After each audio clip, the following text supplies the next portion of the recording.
Where do we want to start? Okay, you know what? Let's start with the current president of the United States. Let's start with him. He has a tendency sometimes to wake up or maybe he's just not going to sleep. I don't know what it is, but he has a tendency sometimes to let his thumbs roam across the keyboard on his phone and just say some pretty out there stuff, like some stuff that you never would have seen coming, right? Like I don't believe there are too many people out there in the world that believed that restoring Alcatraz to its, to being a supermax prison. I don't think there were too many people out there in the world that thought this is on my bingo card, right? Like this is a lottery win. If you thought at some point that the president of the United States was going to talk about restoring, rebuilding, and then maintaining Alcatraz as an active maximum security prison or supermax prison, whatever it would be listed as, I would say that's not 013 on the bingo card. That's like just instant struck by lightning and won the lottery in the same moment. I didn't see this coming. And so I've been thinking about, well, why is it? Why was he thinking along these lines? And the day that I heard it, there were two pieces of news that sort of came from him. One was we're going to restore Alcatraz, and the other was we're going to put tariffs on films. And my brain was like, I bet you he watched that classic Nicolas Cage, Sean Connery, Ed Harris movie, The Rock.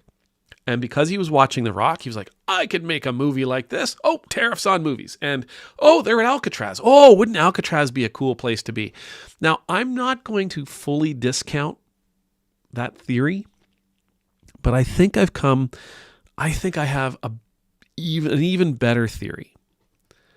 I think his conversations with the president of El Salvador is why he's thinking about restoring Alcatraz, because they were talking about those big, massive supermax prisons that El Salvador has. The president of El Salvador had visited him in the White House. And they were talking about sending undocumented migrants there, or who even documented migrants. They were talking about sending illegal migrants there, or actually even people with legal status in the United States. Bottom line, they're talking about sending non-Americans there, and then they were talking about sending Americans there. They were talking about sending people to these massive, hard, supermax prisons. And I think as they were talking about these massive, hard, supermax prisons in El Salvador, I wonder if Trump didn't feel a little bit of envy. Maybe he was thinking that his prisons aren't big enough. Maybe he was thinking that his prisons are too soft. And because his prisons aren't as big or as hard as the president, as El Salvador's, that he was feeling a little insecure, a little inadequate, that he had a little bit of prison envy. And so he thought, well, how can I get over my prison envy? How can I make the president of El Salvador envious of my super big, super hard prison? And maybe he was watching The Rock and he went, oh, Alcatraz. Or maybe he was watching Clint Eastwood's Escape from Alcatraz. Whatever. The bottom line is I think this was prison envy. That's what I think. Now, don't take that to the bank. It's not worth anything. But what I thought we could do, I thought we could talk about envy. Because envy is actually a pretty problematic thing.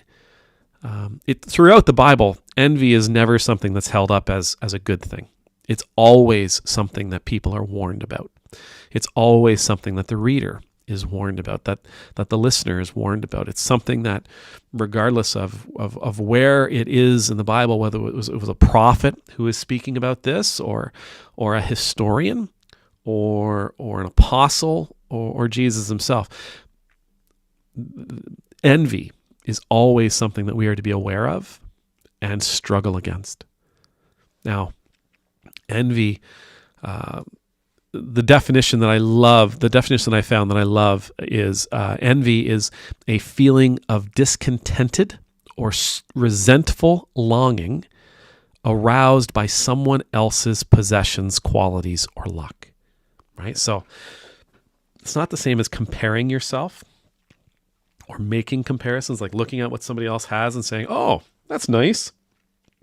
Mine's different, but that's nice too. That's not envy. Envy is when you say, oh my gosh, look what they have. Oh, mine is awful in comparison to that. I don't like mine anymore. I want what they have. And envy is the kind of thing that eats at you, right? Because for some reason, whatever it is you're seeing, whatever it is you're perceiving, that thing that another possesses is you see it as something that you desperately want, and it just eats at you.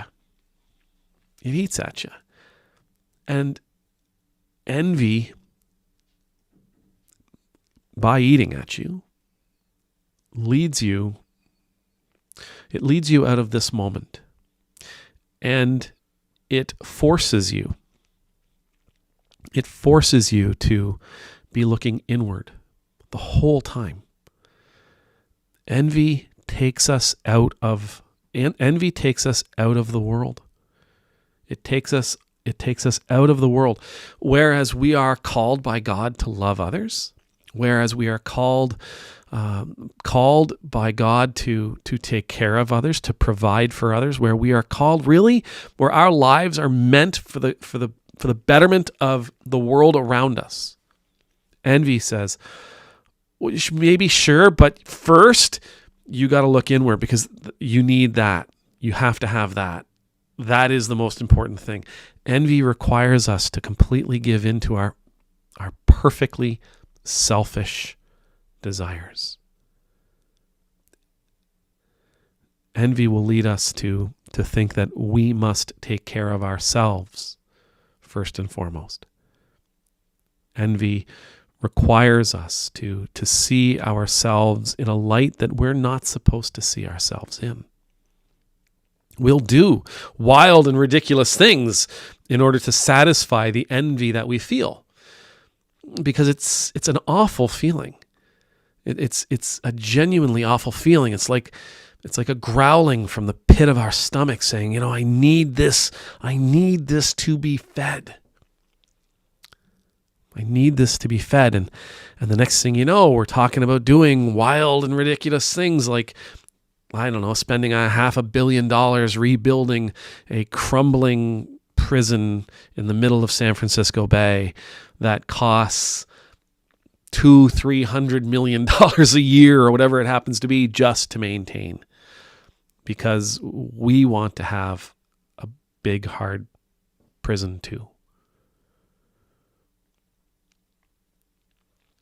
Now, the thing about envy, like most of those things in the Bible that we're told to be watchful for, is we all will feel it. And I'm not saying if you feel envy, you should be ashamed. That doesn't do us any good. So no, that's not how we deal with sin. How we deal with sin, how we deal with missing the mark, how we deal with these intrusive, selfish feelings that lead us away from the path that we're supposed to be walking is we recognize that it's there. Recognize that it's there. And I think take a good look at all that we have and all that we need. Work diligently, practice. I like that word, practice. Practice being grateful for what we have as opposed to what we don't have. Practice being grateful for what others have. So instead of looking at it going, oh man, I really wish I had a big hard prison like that, we say, oh man, good for you for having a big hard prison like that. That's awesome, right? Oh, I wish I had a car like that. Oh, well, no, I'm so glad you have a car like that. I'm so glad you have a truck like that. That must be lovely. Require ourselves to practice gratitude for all that we have and that others are blessed with the things they've been given. Envy, envy is a brick on the path to hell, right? It is a section of road on the path to hell. It's something for us to be aware. It's something for us to be aware of, and it's something for us to struggle against. Amen.